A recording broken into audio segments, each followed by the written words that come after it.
Hello friends, so this particular video will be talking on a non-surgical facelift. Without wasting your time, let's start the video. Okay, so this is the marking which is very important and integral part of the non-surgical facelift. Here I am doing marking for the frontalis muscle. Make sure you always ask your patient to give expression like frown, surprise, smiling, sorrow, and whatever dynamic lines you can see, there you can inject your botulinum toxin. Uh, the botulinum toxin is basically for the dynamic lines and not for the static lines. Marking is very important. Now the masseter, we have actually four muscles which is responsible for the mastication. That is temporalis, masseter, medial and lateral pterygoid. So masseter, whenever you make it slim, the face looks pretty slim and the oval. So whenever you are going for a complete non-surgical facelift, always ask your patient to clench the teeth. And if masseter is a little bulky, you can inject some amount This into the is masseter. just for my this Well, thing, to define the upper face, or I would like to say the malar eminence, you're supposed to draw a line from the lateral canthal perpendicular to the inferior border of a mandible, and another one is from the alar of the nose to the tragus. The upper and the outer defines the malar eminence, which I have already drawn on the face, and now this is what I am injecting the botulinum toxin. Yes, this is the depressor anguli oris. Okay, there are quite a few people when they smile, the smile droops down. So to avoid that, you can inject the depressor anguli oris. You can inject botulinum toxin. The most ideal needle is the normal BD needle, because you have to go a little more deep inside rather than using the insulin. Here in this area, it is better to use the normal BD needles because you need to inject into the bulk of the muscle. This is what I am injecting into the masseter muscle. Okay, always better to aspirate and then to inject.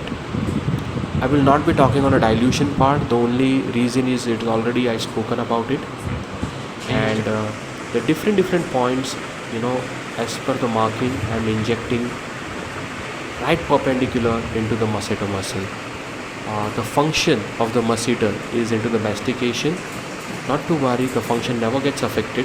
It is only the muscle goes into the slimming, so patient can have even more slimmer look on the face. Also, the effect of botulinum toxin into masseter is much more time, like much more lasting, like probably 18 months or 12 months. Now this is the filler. The filler which I am using is probably, I think it's a Restylane, and I am injecting into the inferior border of the mandible in a chin area. Well, quite a few people are confused how to augment the chin.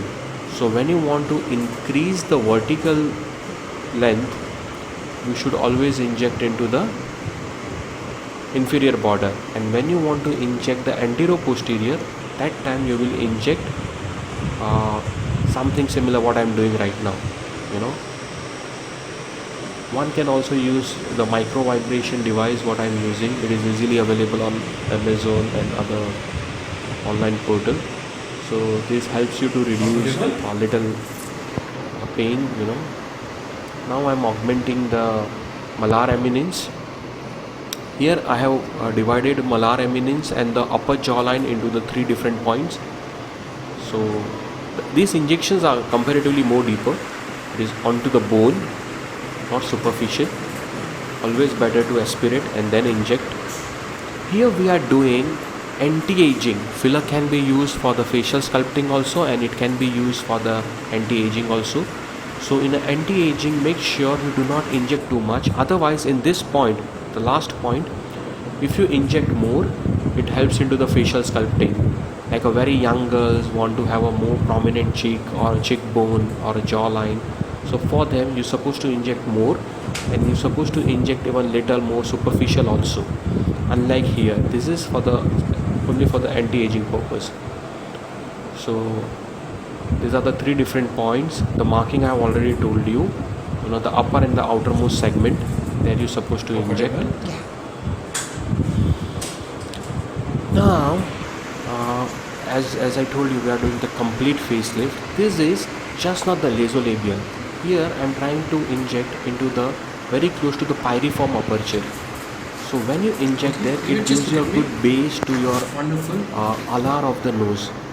When you give a good base to the alar of the nose, you can actually make a little bit nose look more projected. So the tip becomes little more prominent. Of course, we are not injecting into the tip. Those are the very risky area where you can inject. And this is the retrograde filling into the laughing line or the nasolabial fold. The patient is very comfortable while procedure because we have applied prior to the procedure, prior to 45 minutes, we have applied the surface anesthesia. In the nasolabial, when it is comparatively more deep, I always prefer to do retrograde as well as few top-ups. It is also called as some pyramid technique. So it gives you a little more better result. The patient whom I'm showing, this is the typical pyriform aperture injection. And the patient is well educated and she is really very cooperative anyways. Now this is I'm injecting into the marionette lines. Okay. When you address the lower face with the filler, it really gives you a very youthful appearance. Yes, here you can see I'm injecting into the marionette lines. And I'm giving little more bulk to the orbicularis oris muscle. Here I already injected the botulinum toxin, and these are few top up with the nasolabial. Now here you can see the before after. Again I'm telling you, this is for the anti-aging, not for the sculpting. Yes, before after, very beautiful, graceful lady. Thank you very much.